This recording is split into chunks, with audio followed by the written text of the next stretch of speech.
Venezuela के राष्ट्रपति Nicolas Maduro की नई तस्वीरें सामने आई हैं, जिसमें वे नीले रंग की जैकेट में थे।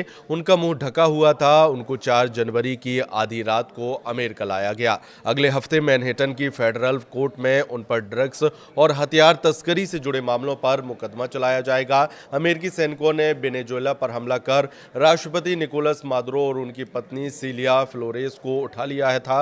CNN ने अमेरिकी अधिकारियों के हवाले से बताया कि उन्होंने मादुरो और उनकी पत्नी को बेडरूम से घसीटकर बाहर निकाला और अपने कब्जे में ले लिया था। ट्रंप ने कहा कि जब तक वेनेजुएला के हालात ठीक नहीं हो जाते तब तक देश को अमेरिका ही चलाएगा। इसके लिए एक खास टीम बनाई गई है, जिसमें अमेरिका के विदेश मंत्री मार्को रूबियो, रक्षा मंत्री और अन्य शीर्ष अधिकारी शामिल हैं। ट्रंप के मुताबिक मादुरो राष्ट्रपति भवन में थे, जो किसी किले की तरह सुरक्षित था। वहां एक खास सेफ रूम था, जिसकी दीवारें पूरी तरह स्टील से थी। मादुरो उस कमरे में घुसने की कोशिश कर रहे थे, लेकिन अमेरिकी सैनिक इतनी तेजी से अंदर पहुंचे कि वे दरवाजा बंद नहीं कर पाए। अमेरिका ने मादुरो को पकड़ने वाले ऑपरेशन का नाम एब्सोल्यूट रिजॉल्व यानी पक्का इरादा रखा था। इस ऑपरेशन में 150 से ज्यादा विमान शामिल थे, जिनमें F-18, F-22, F-35 लड़ाकू विमान और B-1 बॉम्बर और ड्रोन थे। ट्रंप ने रात 10:46 पर इस ऑपरेशन की मंजूरी दी।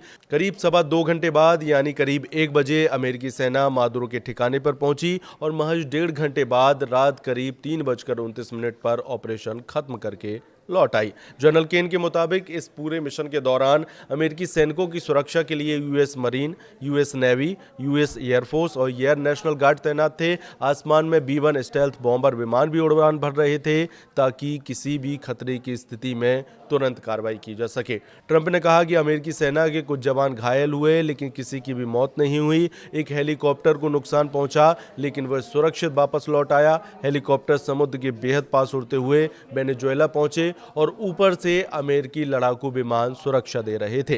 वेनेजुएला में अमेरिकी कार्रवाई के बाद से दुनिया में हड़कंप मचा हुआ है। अलग अलग देशों की प्रतिक्रियाएं सामने आई हैं। वहीं न्यूयॉर्क सिटी के मेयर जोहरान ममदानी ने वेनेजुएला के राष्ट्रपति निकोलस मादुरो को पकड़ने के लिए की गई अमेरिकी कार्रवाई को एक्ट ऑफ वॉर बताया है। जोहरान ममदानी के मुताबिक ये कदम अंतर्राष्ट्रीय और अमेरिकी कानूनों दोनों का उल्लंघन है। रूस और क्यूबा दोनों ही वेनेजुएला के करीबी सहयोगी देश हैं। उन्होंने इस हमले की निंदा की है। रूस ने अमेरिकी सैन्य कार्रवाई को बेहद चिंताजनक बताया। वहीं चीन के विदेश मंत्रालय के प्रवक्ता ने एक पोस्ट में लिखा, अमेरिका के ऐसे दबंगई वाले काम अंतर्राष्ट्रीय कानून और वेनेजुएला की संप्रभुता का गंभीर उल्लंघन करते हैं और लैटिन अमेरिका और कैरेबियन क्षेत्र में शांति और सुरक्षा के लिए खतरा है। चीन ने इसका कड़ा विरोध करता है। वहीं यूरोपियन यूनियन ने संयम बरतने की अपील की है।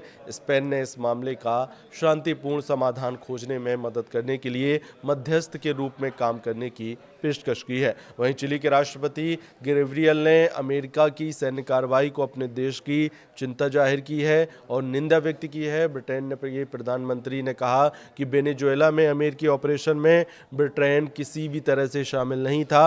अमेरिकी कार्रवाई का दक्षिण अमेरिकी देश अर्जेंटीना ने स्वागत किया है। वहीं ब्राजील के राष्ट्रपति ने इस पूरे मामले में चेतावनी दी है कि वेनेजुएला के इलाके में बमबारी और उसके राष्ट्रपति को पकड़ना एक ऐसी हद पार करना है जिसे बर्दाश्त नहीं किया जा सकता और ये हरकतें वेनेजुएला की संप्रभुता पर एक बहुत ही गंभीर हमला है। उन्होंने इस घटना को पूरे अंतर्राष्ट्रीय समुदाय के लिए एक बेहद और खतरनाक मिसाल बताया।